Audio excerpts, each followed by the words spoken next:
ನಮಸ್ಕಾರ ಆತ್ಮೀಯ ಕನ್ನಡದ ಬಂಧುಗಳೇ. ನಮ್ಮ ಪವಿತ್ರವಾದಂಥ ಕನ್ನಡ ನಾಡಲ್ಲಿ, ನಮ್ಮ ಪವಿತ್ರವಾದಂಥ ಕನ್ನಡ ನಾಡಿಗೆ ರಾಜಧಾನಿ ಅಂತ ಇರೋದೇ ಏಕೈಕ ಬೆಂಗಳೂರು, ಸಾಂಸ್ಕೃತಿಕ ನಗರ ಅಂತ ಇರೋದೇ ಮೈಸೂರು.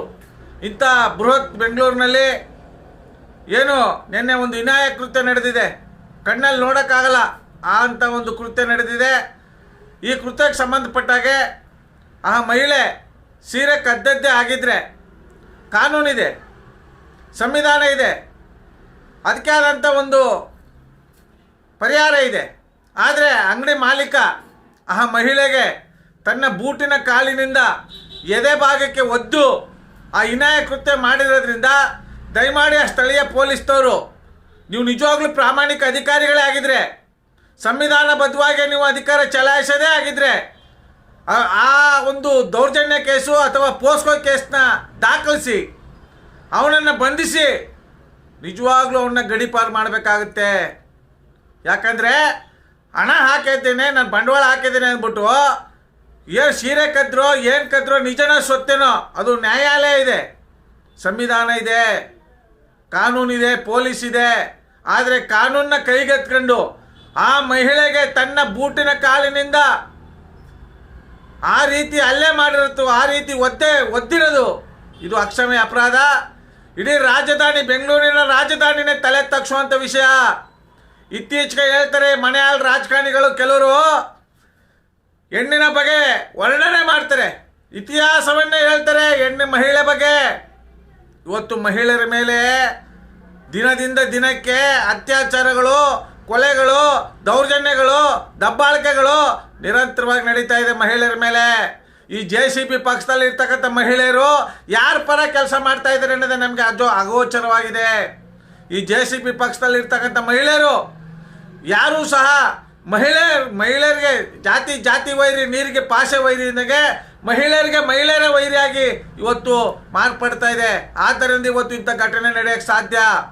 ಈ ಕೂಡಲೇ ಸಂಬಂಧಪಟ್ಟಂಥ ಪೊಲೀಸ್ನವರು ಅವನನ್ನು ಬಂಧಿಸಿ ಅವನಿಗೆ ನಿಜವಾದ ಕಾರಾಗೃಹ ಶಿಕ್ಷೆಯನ್ನು ವಿಧಿಸಬೇಕು ಅಂತ ನಮ್ಮ ಮೈಸೂರು ದೇವತ ಕನ್ನಡಿಗರ ಬಳಗ ಆಗ್ರಹಿಸುತ್ತೆ.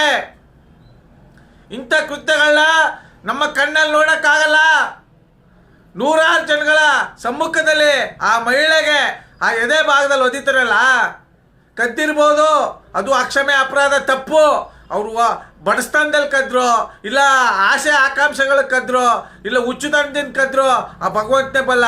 ಕಾನೂನಿದೆ, ಕಾನೂನಿಗಿಂತ ದೊಡ್ಡವನ ಮಾಲೀಕ. ನೀ ಬಂಡವಾಳ ಎಷ್ಟೇ ಹಾಕಿರ್ಬೋದು, ಅವಿವೇಕಿ, 420, ನಿನ್ನ ಜನ್ಮಕ್ಕೆ ಬೆಂಕಿ ಹಾಕವನೆ, ಅಯೋಗ್ಯ, ನಿನ್ನ ಜನ್ಮಕ್ಕೆ. ಮೈಸೂರಲ್ಲಾಗಿದ್ರೆ ಇಷ್ಟೊತ್ತವನ್ನ ಮೈಸೂರಲ್ಲಿ ಏನಾರು ಆಗಿದ್ರೆ ಅವನ ಎಡಮುರಿ ಕಟ್ಬಿಡ್ತಾ ಇದ್ರು ಪೊಲೀಸ್ನವರು. ಕರ್ನಾಟಕದ ಪೊಲೀಸ್ ಅಂದರೆ ಒಂದು ಹೆಮ್ಮೆ ಇದೆ, ಆ ಪೊಲೀಸ್ ಇಲಾಖೆಗೆ ಒಂದು ಗತ್ತು ಗಾಂಭೀರ್ಯ ಇದೆ. ಅದನ್ನು ಕಾಪಾಡುವುದರ ಮೂಲಕ ಇಂಥ ಘಟನೆಗಳನ್ನ ತಡಿಬೇಕು ಅಂತ ನಮ್ಮ ಮೈಸೂರು ದೇವತ ಕನ್ನಡಿಗರ ಬಳಗದಿಂದ ಕರ್ನಾಟಕದ ಪೊಲೀಸರಲ್ಲಿ ಮನವಿ ಮಾಡುವುದರ ಮೂಲಕ, ಎಚ್ಚರಿಕೆ ಕೊಡುವುದರ ಮೂಲಕ ಆಗ್ರಹಿಸ್ತೇವೆ. ಗೃಹ ಸಚಿವರೇ, ಅದು ಗೊತ್ತಿಲ್ಲ ಅಂತಾರೆ, G. ಪರಮೇಶ್ವರ್ ಅವರು ಅದು ಗೊತ್ತಿಲ್ಲ ನನಗೆ, ನೋಡ್ಬೇಕಡೆಯ, ತರ್ಸ್ಕೋಬೇಕಡೆಯ ಅಂತ ಹೇಳ್ತಾರೆ.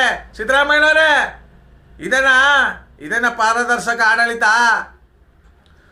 ಉಪಮುಖ್ಯಮಂತ್ರಿ DK ಶಿವಕುಮಾರ್ ಅವರೇ, ಕಲ್ಲು ಬಂಡೆ ನೀವು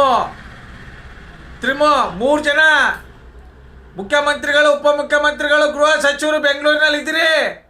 ನೀವು ಇರೋ ಜಾಗದಲ್ಲೇ ಕೆಂಗಲ್ ಹನುಮಂತಪ್ಪ ಕರೆದಂಥ ಆ ವಿಧಾನಸೌಧ ಇರೋ ಜಾಗದಲ್ಲೇ ಇಂಥ ಅನ್ಯಾಯ ಅಕ್ರಮಗಳು ನಡೀತಾ ಇದೆ ಅಂದರೆ ನಿಮ್ಮ ಆಡಳಿತ ಸಂಪೂರ್ಣವಾಗಿ ವಿಫಲವಾಗಿದೆ. ನೀವು ಕಾನೂನು ಸುವ್ಯವಸ್ಥೆ ಕಾಪಾಡೋದ್ರಲ್ಲೇ ವಿಫಲವಾಗಿ ಹೊಂದಿದ್ದೀರಿ. ನೀವೇ ನಿಜವಾಗ್ಲೂ ಸಾಂಕೇತಿಕವಾಗಿ ನೈತಿಕ ಹೊಣೆ ಹೊತ್ತು ರಾಜೀನಾಮೆಯನ್ನು ನೀಡಬೇಕು ಅಂತ ನಮ್ಮ ಮೈಸೂರು ದೇವತ ಕನ್ನಡಿಗರ ಬಳಗದಿಂದ ಈ ಘಟನೆಯನ್ನು ಉಗ್ರವಾಗಿ ಖಂಡಿಸಿ ಆ ಅವಿವೇಕಿಯನ್ನು ಬಂಧಿಸಬೇಕು ಅಂತ ಹೇಳ್ತಾ ನನ್ನ ಮಾತು ಸಮರ್ಪಿಸ್ತಾ ಇದ್ದೀನಿ. ಜೈ ಕನ್ನಡಾಂಬೆ, ಜೈ ಕನ್ನಡ ನಾಡು. ನಮಸ್ಕಾರ, ಧನ್ಯವಾದಗಳು.